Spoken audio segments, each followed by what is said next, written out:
We are back with another Blue Room Weekly. My name's Warren, and joining me this week is my mate Liam from the Good Times podcast. Liam, thank you so much for coming on, and it's been a busy week, Everton related, hasn't it? I mean, I know we've had that defeat at Chelsea, but there's been a lot going on, which we're going to talk about. But first and foremost, mate, how are you? Are you all good? Yeah, I'm good, thanks, Warren. I'm excited for the penultimate game at Goodison this weekend.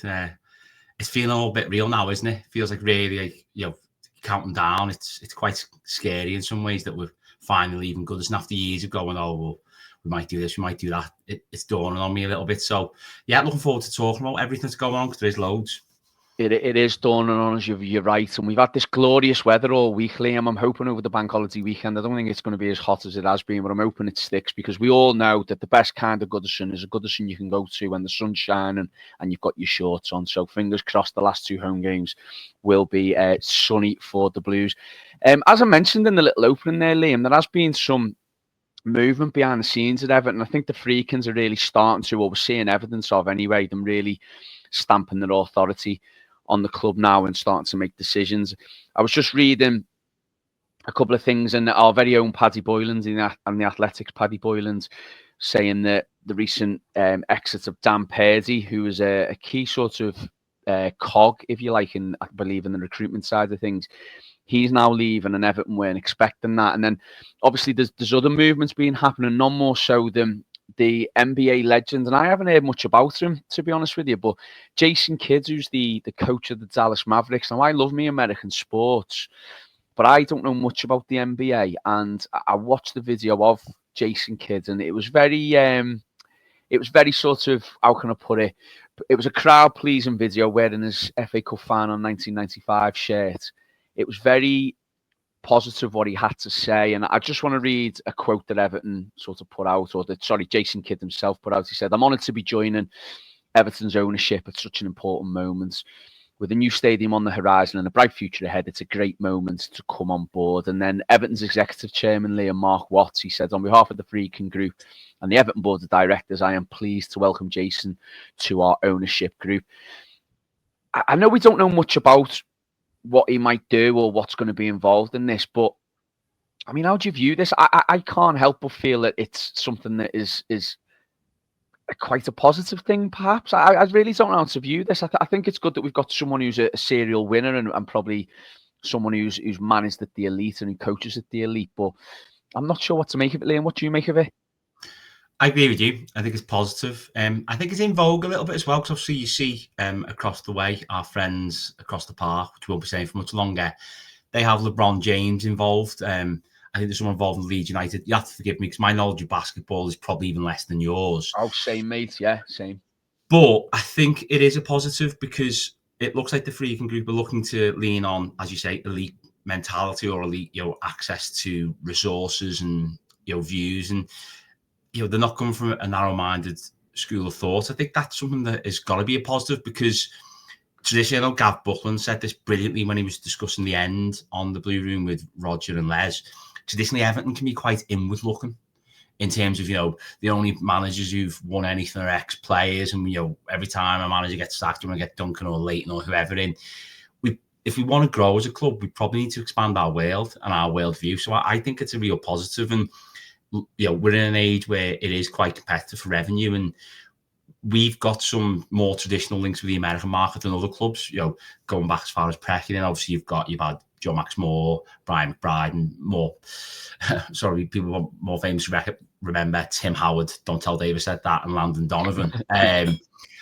There's something to build on there. So I view it only as a positive because it's not someone who's coming in on the day-to-day, but if it's someone who can feed into the culture and help raise the profile of the club, then it seems like a no-brainer to me. Yeah, I think when you put it like that, it does seem to make a bit of sense. And I think that Everton down the years, Liam, and you know yourself from reviewing seasons gone by on your show, that we've often been accused of not maximising our potential, and a lot of that is maybe not our fault. A lot of that is to do with the ground and the fact that we do have our illustrious neighbours on the doorstep who they've got Disneyland as their home there, haven't they? And I think that a lot of these things go against us, but I think what a lot of people in the past, certainly people who were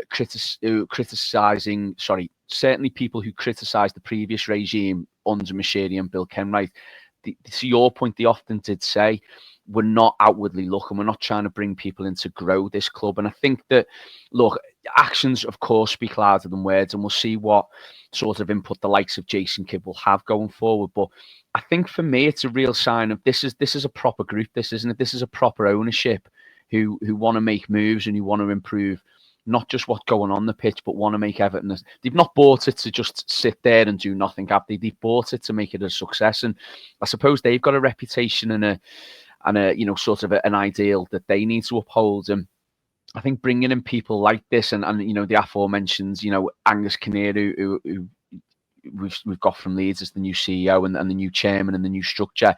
This is Everton starting to make moves, isn't it? And I think the time will obviously tell to see what happens, but it's got to be viewed as an encouraging thing, hasn't it? Really, I think it has, and I think Kinnear weirdly is a bit of an outlier in that there was a bit more reported build-up into his acquisition or bringing him across to the club, as well as Nick Hammond, who I believe is going to be following as a transfer consultant. But if you look at this Jason Kidd stuff, the other chap, Chris, I'm not going to try and butcher his surname, but I'll just call him Chris, the billionaire who's going to be advising the group. Traditionally in the past 10 years, particularly social media, news from Everton has gotten out before it's been announced, and there's been loads of toil in the club and there's been a lot of chatter. It was like when Moyes was brought in, it was done really quickly, and with something like that, you're always going to get a bit of chatter, but it feels like they're proactive. They just get stuff done, like you kind of touched upon, rather than muting it and trying to generate a bit of excitement. And I think it speaks to a bit more professionalism, to be honest with you, because look at the situation we found ourselves in the past decade. There's been a lack of professional management of a football club on many levels at many times. And I think you touched upon earlier, Dan Purdy's leaving the club, who seems like a talented individual, and they weren't planning for that. But in the past, if a key cog left, I feel like Everton weren't ready for it and didn't have a plan B. But I feel like the Freakins will just take it in their stride and just adjust the strategy and find someone as good, if not better. You've used a word there that I think sums it up perfectly. I think professionalism. I think that, look, there's obviously naysayers, of course, to this, because the club hasn't been run well for the last 15, 20, 30 plus years. And the previous regime were a big part of that. I'm one of those people who don't necessarily think that they went out of their way to have the club self-destruct in the way it has done recently. However, they weren't correct in the decisions they were making. They didn't surround themselves, it felt, with people who knew what they were doing. And this is what the Freakins, to me, seem to be doing. Of course, it'll all take time, and actions will speak louder than words. The Freakins said that themselves when they first came in. So hopefully down the line we see something along that, Liam, and we see the fact that these actions that we do talk about and the progress that Everton make will start to make a difference, and we will see things change behind the scenes. I must admit, I'm one of these fans who doesn't pay too much attention normally to what goes on off the field. I am very much one of those who focuses primarily on it. I shouldn't be really saying that as a host of a part of one of the shows on a successful podcast, but that's just how I am. I'm one of those I like to see on the pitch more than sort of delve into what's off it. So we'll talk a little bit about now a couple of things on the pitch, and there's been a bit of chat this week, Liam, regarding possible transfers in the summer, and I've titled the show "Summertime Happiness" because we've heard this week that there's large indications that there's going to be a squad overhaul, and B, money there for David Moyes to spend, and the Freakins are, going to back him. And one of the names that has been mentioned as a potential signing, of course, I think this, is going to be a thing throughout the summer with many names linked to us, but Richarlison's been linked with a move back. A story that broke the other day, I believe it was from someone in one of the national newspapers, said that we've inquired about re-signing him. And I think if you'd have asked me 4 or 5 months ago, would I have had him back? I think in a heartbeat, I would have instantly said yes, bring him back. I read a piece that our very own Matt Jones did for the Liverpool Echo, and Matt himself offered an opinion that he was possibly, or he is, against it now. He thinks Everton should be more forward-thinking and should be a club that maybe doesn't go back and starts looking towards the future.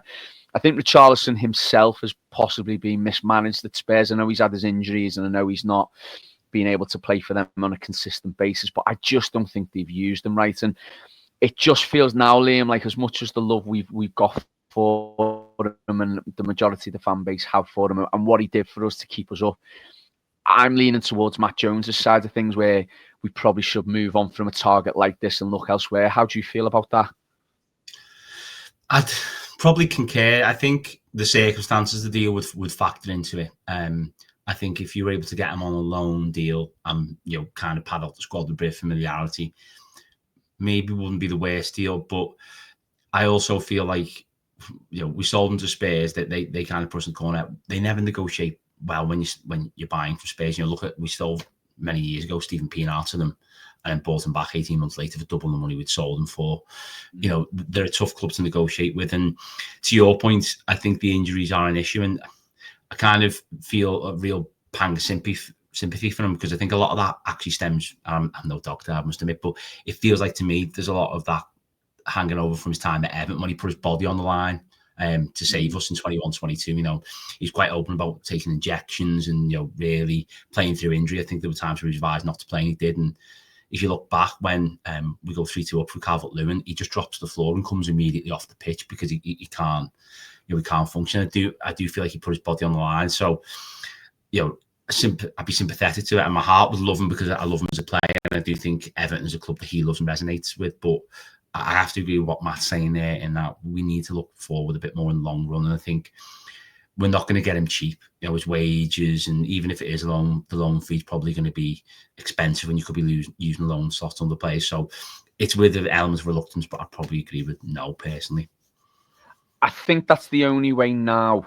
Because, as I said, I think 5 months ago I would have bitten your hand off to have him back. But I think the only way now I'd consider it is if it worked into some sort of loan deal. And I mean, considering the players we've had on loan this season, he definitely is an upgrade on that. But you are right, it does have to factor in injuries and, wages and everything else you mentioned there as well, which I don't think really plays into Everton's hands, especially this summer. So I think that may be just something where, I wouldn't say lazy journalism, but maybe someone's just put 2 and 2 together. He's an easy, isn't it? It's not lazy, but easy. Easy, yeah, exactly. Someone's put 2 and 2 together, decided that he's an ex-Evertonian, he's played well for the club, and the fans love him, so it makes sense, and it'll make a news story. Maybe there is more to it than that. I don't know, but I think I'm leaning like Matt and yourself to definitely looking somewhere else. And another name that's been heavily linked, and I know the lads talked about this on the byline this week as well. And it's ironically, a player who'll be a part of the opposition team this coming Saturday is one Liam Delap. I look at him, Liam, and I think I agree with a lot of other people that he does have the makings of that quote unquote Everton centre forward. He looks mobile, he looks quick, he looks strong, he can finish, and he's doing really well in a struggling Ipswich team that have done really poor away from home this season. Sorry, not away from home, at home this season. I know we'd have a lot of competition, but from the reports we're reading, Everton are going all out to try and make this happen this summer. And I think with our striking situation, I mentioned on post-match last week that it's 15 games this season where we've not scored, which is an awful record when you think about it. So striking options has to be the priority. I imagine it will be the priority. Does someone like a Liam Delap fit the profile of what we need? Yeah, in some ways he does, because I think the price isn't prohibitive. You've got, with his release clause, which is widely reported £30 million. I think, with the way deals are structured nowadays, even if our transfer pot isn't that substantial due to PSR and summer, there'll be scope to afford a deal like that. He fits the profile in terms of his age, and obviously he's been brilliant for Ipswich this season. It's not just the amount of goals he scored, it's the type of goals he scored, his link player. I've not watched an awful lot of them, but when I have, I've been quite impressed with his work rate. And I agree with what you're saying about it being an Everton type player. The only type of caution I'd have is, if you look at, he was highly thought of when he was at Man City's academy, but if you look before this season, he had loan spells at Preston North End, Stoke City, where it didn't necessarily work out. And he's adapted really well to the Premier League. But I suppose it's the cynic in me. If Everton get him, you think, is he a one-season wonder? And then he never does it again. I think Everton have got a selling point that a few people touched upon about saying, well, you could be the main man, you can be, we can build a team around you. But I just think with that price tag, there's going to be a lot of teams interested. If you look, Arsenal a bit short in the striking department. Although Nicholas Jackson naturally got his first goal in forever against us at the weekend, Chelsea look a bit light up there. Manchester United, who, as bad as they've been, could still be Champions League next season if they win the Europa League. They could be in for him. So I think it's going to be difficult. In an ideal world, he's a player I think I'd like, but I think it's going to be a difficult one to do personally. Do you think, though, to your point there about how, he's had them loan spells where he's not set the world alight, he is a part of a relegated team now as well. That was confirmed last weekend. Mm-hmm. Do you think that the clubs like Arsenal, like Chelsea, like Man United would think we're aiming a bit higher than this? Do you think they've got that, I don't want to say arrogance, but do you think they've got that mentality about them, whereas someone like us, as you said, we can, and the lads mentioned this on Byline as well, Everton could really offer a real selling point here. The new stadium, the main man. You will be, you're going to be one of hopefully a number of new signings that will fit into this brand new brave Everton going into a new era and under new ownership. And you've got the NBA's Jason Kidd on your speed dial if you want to speak to him as well. Do you think Everton have got a chance in that regard, or do you think it's just a non-starter and just move on and consider other options? I don't think it's a non-starter. I think it's a valid argument, and I think several years ago it probably would have been the selling point. I think there is an element in the past that clubs would have turned up their nose, but I think the thing we have to consider now, and we're seeing it grow, and I'm sorry to bring up these three letters because they've probably been on the Blue Room more than most podcasts in the past few years, but it's PSR. If you look at the financial concerns Man United have got, there's even restricted to Arsenal. They're still paying for players. Like season 4 last year, they had to bring David Raya on loan because they couldn't afford to do that. Chelsea, as we know, is a bit of a basket case financially. I actually think his fee and his track record, even though I kind of dispute my own point about potentially be a one-season wonder, if he was to just take this season as read as that's the sort of player he is, it probably makes an attractive proposition to those teams. And I do agree with you. 10 years ago, they said they'll have gone now. They'd rather, it sounds terrible, they'd rather he go somewhere like Everton, show that he can take another step, than go in for him. But I think now, with the way the market is, that these clubs will probably take a more serious glance at them than they may have in the past.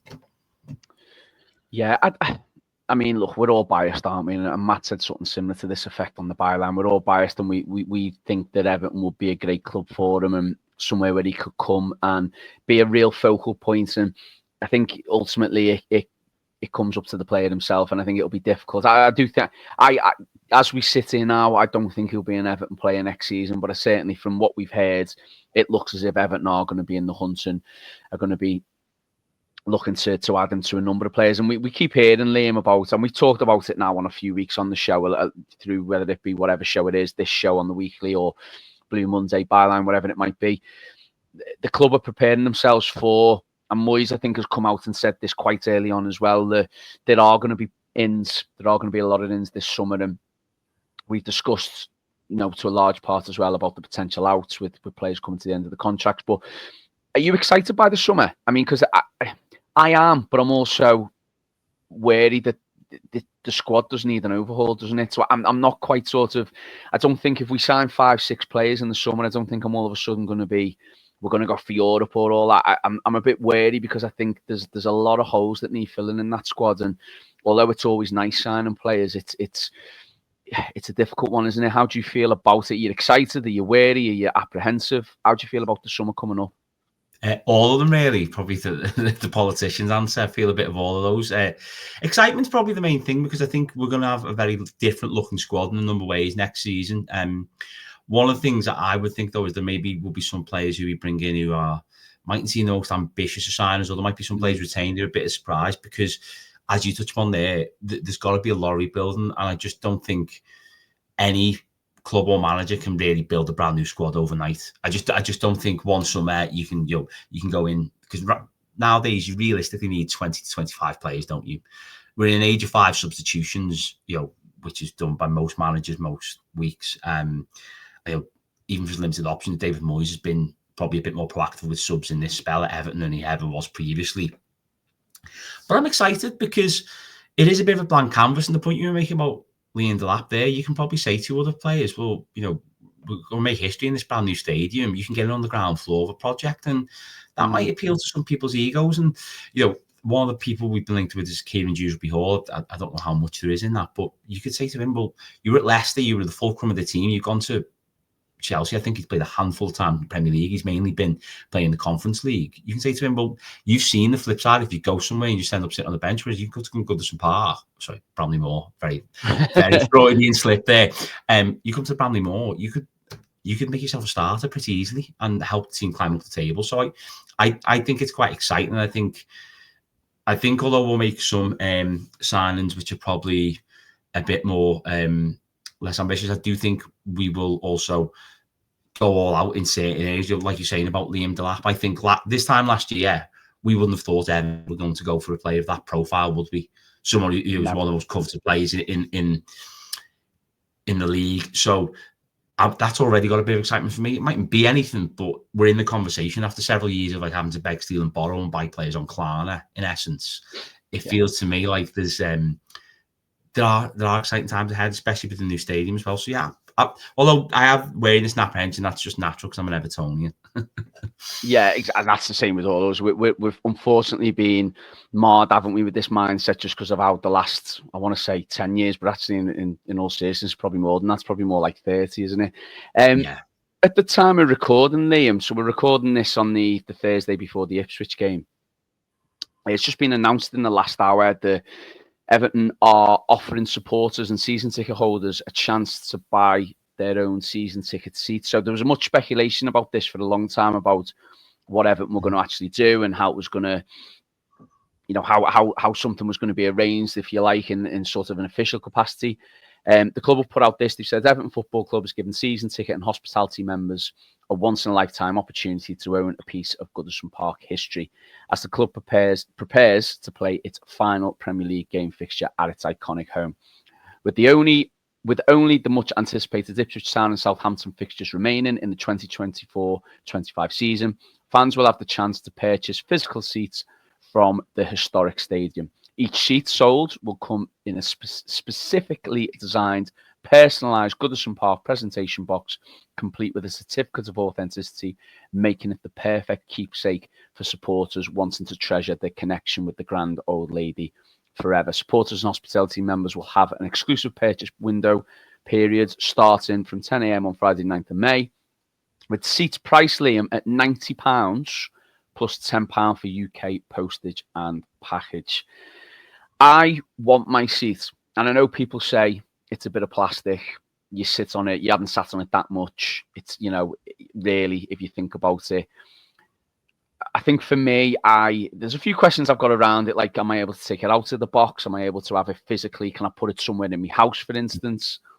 But the general thing of it, the way they want to, put it in this box with the certificates and everything, the £90. I've seen a few people say, actually, yeah, I'm all in. I'm getting it. I want that piece of history.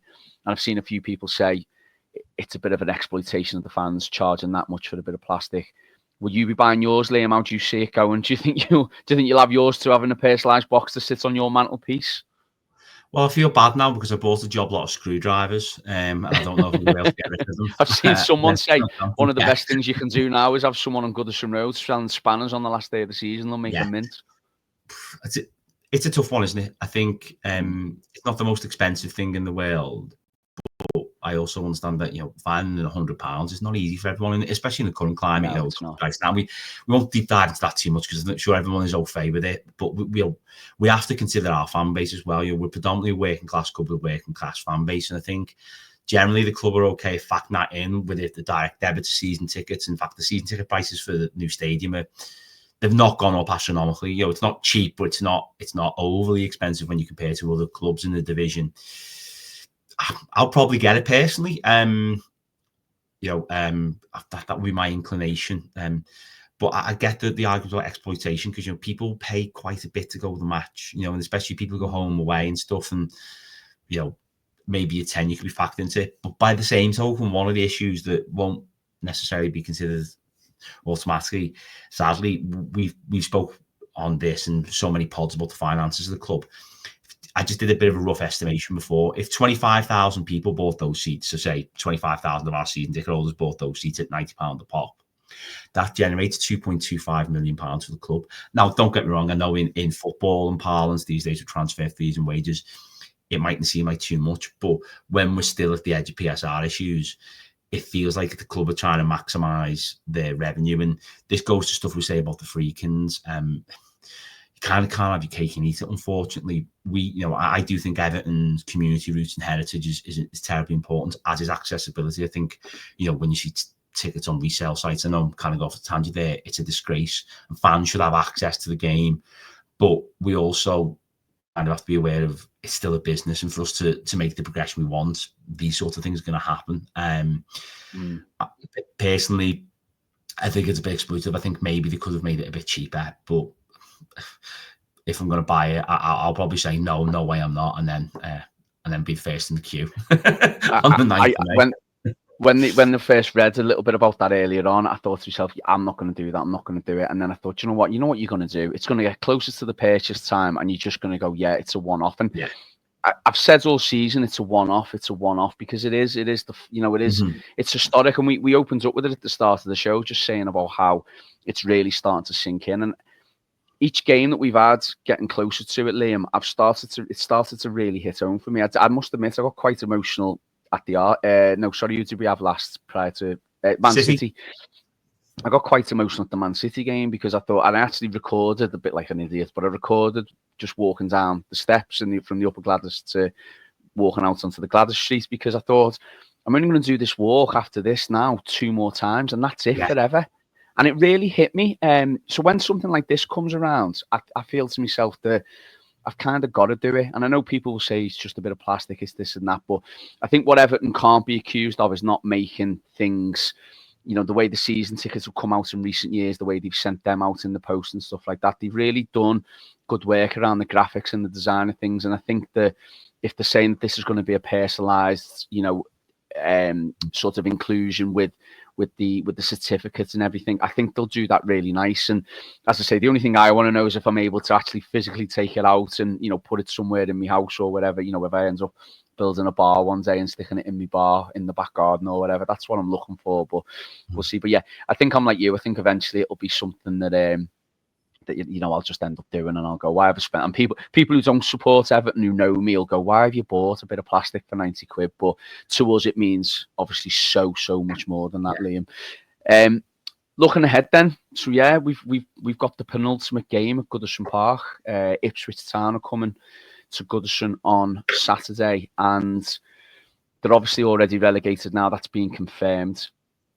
Do you think there's a danger, Liam, that there's no pressure on them now? I mean, to be honest, I don't believe this, because I think they've known for a while that they're going down and they were never going to, catch up at any point. And I think the fact that Wolves have had a renaissance, and even though Man United have been shocking, they've picked up the points here and there. Prior to our 2 defeats, we were on a good run of form as well. And, we were never really in any trouble after Moyes got us them couple of wins.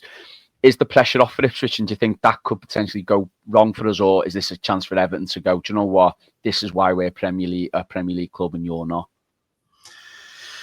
Yeah, I think you're right in that the pressure isn't on, because it probably hasn't been for a little while. I think there's been acceptance with Ipswich that they were probably going to go down this season, even though they spent an awful lot of money. But you look at some of the players they purchased, like Jacob Greaves, Amari Hutchison, and so forth. It feels like they've been bought with one eye on bouncing back. Dar O'Shea, who seems to be a perennial relegated player, done it with West Brom and Burnley as well.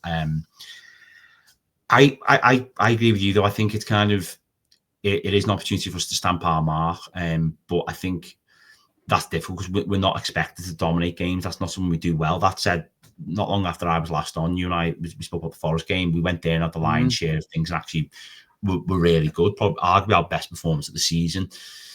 I think you've got to factor the Goodison elements into it as well, because it's the penultimate game. I think the crowd's going to be really up for it. I say the weather's going to be nice. I think it'll be a bit similar to the Sheffield United game in some ways last season, but I also feel like David Moyes will demand a bit more of his players. And as much as the pressure's off them, I think there's pressure on some Everton players, like Nathan Patterson at the weekend didn't cover himself in glory, did he?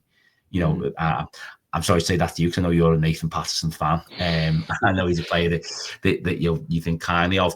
There are players in that team who probably realise now that any chance they've got to be on board what's going on next season at Everton or in the future, they're running out of chances for it. So that could work into our favour. On a broader point, though, I think there's been a lot of chat about this in the past few weeks with the way the last 2 seasons have panned out, with the promoted teams going straight back down without much of a fight, really. Yeah. I think the gap between the Premier League and the teams from the Championship, it is growing all the time. I feel kind of relieved saying that, because we've flirted with that gap far too much in the past 5 years. But I do think that gap is getting bigger. So I'd be a bit disappointed if we didn't go out and make a bit of a show against Ipswich. And the pressure's on in some respects. Also, the pressure's off because we haven't got an existential issue. That you told the story really eloquently the other week how the guy next to you was like, I prefer it when there's a bit riding on this. I think we've got to make the most of this not being too much pressure. But I also feel like David Moyes is not someone who's just happy with surviving, and that's not a criticism of the last manager. I think he wants to go out and win every single game. So I think Ipswich will pose a threat to us, but I'm quite confident we'll deal with them comfortably, personally. Yeah, I mean, I go back to that stat that I mentioned earlier in the show, was it's 15 games this season without a goal, where Everton have not scored, and we'll talk probably till we make attacking signings about Everton's deficiencies in those areas. But I think since David Moyes has come in anyway, we have looked more of a threat. I think when we go, there's still that little bit of a thing when we go 1-0 down like we did last week, how, especially, with that mental block against the side like Chelsea, like how are we going to get back into it? And I think that since Moyes has returned, we have looked more of a threat. We have looked like we can score. We just maybe lack the quality in them forward positions to really solidify, a result. We might still be hanging on now and again or whatever it might be. But I'd really love to see Everton go for it. And like you said, the Forest game, Everton were the better team that day, and not just from a performance point of view, but from a ball retention, possession point of view as well. I'd love to see us do the same thing against Ipswich. Ipswich, though, they're funny because they've had some good results away from them. They've obviously gone to Chelsea and drew 2-2. They went to Spurs early this season and won. Am I right in saying, I might be wrong, Liam, you'll correct me, did they go to Man United and win? I think they drew. Man United, didn't they? They were winning, but I think they drew. Yeah, so they've had some good results away from home. So Everton are going to have to be stubborn. Everton are going to have to be on the game because they do pose a threat. Obviously, with Liam Delap, we've already talked about, but they have got some other interesting players in forward positions as well. But I'd just love to see Everton take the shackles off on this one and go for it and send the crowd home happy. As you said, Saturday 3:00. It's the last Saturday 3:00 ever at Goodison, which in itself is mad to say. But them players have got to take this responsibility, haven't they? Especially the ones who are maybe on the fringes and are maybe looking over the shoulders and go, this is probably my last chance in front of a home crowd to make something positive of this. So I feel we've got to go for it, Liam. What do you do then in terms of team selection? Do you keep Patterson in? Do you keep do you bring Bro back? So obviously he can return because he couldn't play against his parent club in Chelsea. Do you give Chimiti minutes? Do you keep the back four like it was? Because I personally was impressed with O'Brien and Branthwaite last weekend. What would be your selection this weekend? Well, I'd play Chimiti personally. I think Moyes doesn't seem overly impressed with Beto, as you look at his comments about the goal, etc. And I think Matt was on the byline. He was quite visibly talking to Beto on the touchline when there was a breaking play at Stamford Bridge. At right back, I mean, he seems to be able to go, and forgive me, I might be wrong if he's out injured, but do you look at Roman Dixon? Because I think my view on Nathan Patterson, and I say this through gritted teeth because you're a friend of mine, I know how you feel about him, but I just don't think you get to his age and people are unsure. You don't play 60 games for a club and people aren't sure on you. I feel like there's been a succession of managers where he's underwhelmed. Now, I think there's some mitigation. He's had injuries. Dice seemed to have a personal issue with him from what I can gather from the outside looking in. And he actually acquitted himself okay against Arsenal to position. But, it's been a long time since I've watched the game that he's been involved in. I know he's not been involved much this season. I thought Nathan had a really good game there. And I just think we need to look at the options. I think Seamus would be a decent bet. But I also, and this is me speaking my heart on my head, I think they're going to wrap him in cotton wool. And just be like, he's getting on the pitch against Southampton. He's there unless something really bad happens. But we're going to put it, Ashley Young. I think Ashley Young's been okay this season, but I don't think you'll learn anything new by playing him. And I think if they're going to keep him, that decision will have already been made. It mightn't be anything signed, but I think they'll have already made their mind up on what they're doing. Actually, he's 40 this year, and it's a testament to his professionalism that it's a conversation to be had that we could be here next season at that age. He's played more minutes and been fitter than Seamus this season, who's a few years younger than him. So he deserves a lot of credit for that. Up front, I would play Chimiti. I think, I don't think we're going to make a permanent deal, I wouldn't at that fee. I don't think I'd use a loan slot on as well, because although I think he looks a decent technical player, it's not just here, is it? His loan spell at Fulham, he didn't really do much. He was okay, Southampton, but he wasn't prolific. He played off the side a lot more, didn't he? When he was, he wasn't getting in the team ahead of Adam Armstrong or Shea Adams. It wasn't like he was, fighting stellar players there. And I think the time's come to see whether Chimity's up to it. And I think against the team where we're going to have a bit more of the ball, have a go and see what your options are. Because I know Matt and Paddy have discussed this on the byline. I agree there's a real prospect that all four of our strikers, as it stands, are not at the club next season in different ways. Be it Broya goes back, DCL and Beto leaving. I can see Chimity going for the loan. I think a spell of just being the main man somewhere might do him good. But another thing that we might see at the weekend that I haven't packed into, I don't think he'll start, but DCL might be back because he's back training, isn't he? I know he's back training the first thing. He's been doing some training, so it might be Moyes goes, well, do you know what? I'll give Chimity a bit of a go, give him an outlet, because then I know I've got Beto and DCL potentially, as well as Broya, to come in and obviously do something. But maybe I'm being overly hopeful. But when we spoke last time, we were talking about Moyes' first spell, trying things. I don't think he's got anything to lose with Chimity, so that my pick would be him. Yeah, I'm leaning towards, and I think I agree with you there, that DCL is an interesting one, because the more stories and little inserts that come out each time, I'm starting to think he's going to stay. And you just see him as someone who is the way Michail Antonio was for West Ham.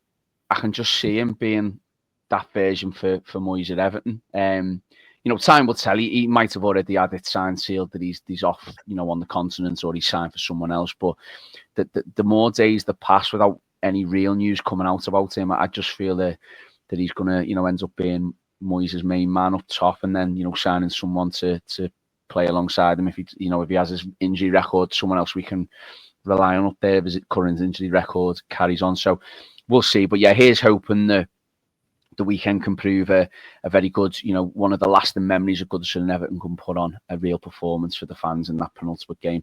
We'll leave it there, Liam. My thanks to Liam as well for coming on. A bit of short notice, mate, wasn't it? I had to message you last night because I was supposed to get Dave on with me, but Dave's he's otherwise engaged tonight. So I do appreciate you stepping in at last notice. You might have stepped in at last notice. Ken Toasting to someone, Salomon Rondon. That's what I'm always a pleasure. Do you know what, mate? I was just about to say, you one second best, but you've come in and done me a favour there tonight. So much appreciated. You've got all the content obviously carrying on. Yeah. As we go over the weekends and into next week, we have got a post-match coming up with the lads and the girls as well. Hopefully, they'll all be in the Denby afterwards. So if you want to listen to the post-match rantings, despite whatever the result will be, I'm sure it'll be a great listen, as it always is. And then, as always, next week on Monday, we've got Blue Monday coming back with Les, Roger and Dave. And then the byline will be back with, and then said Max and Paddy, with Matt and Paddy. Then we don't want Max and Paddy doing the byline. We won't get anything decent out of it. So if you want to, listen to that, keep everything tuned to the Blue Room. Access us however you access your podcasts, be that iTunes, Google, or Spotify. And obviously, if you're on YouTube, give us a like and a subscribe and a review. Every little helps towards all that.